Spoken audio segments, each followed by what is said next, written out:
না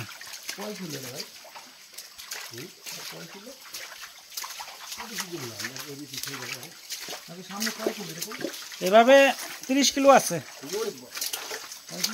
30 কিলো মাপলে আরো বেশি হবে অনুমানিক বললাম। এটা পেছাইয়া ইন্ডিয়া গেছে।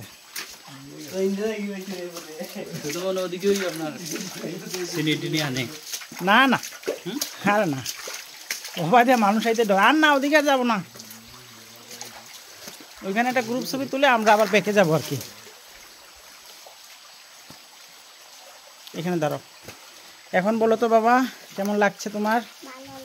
কেন এটা আসার ইচ্ছা থাকলো কেন তোমার? আব্বুর ভিডিও দেখে দেখে।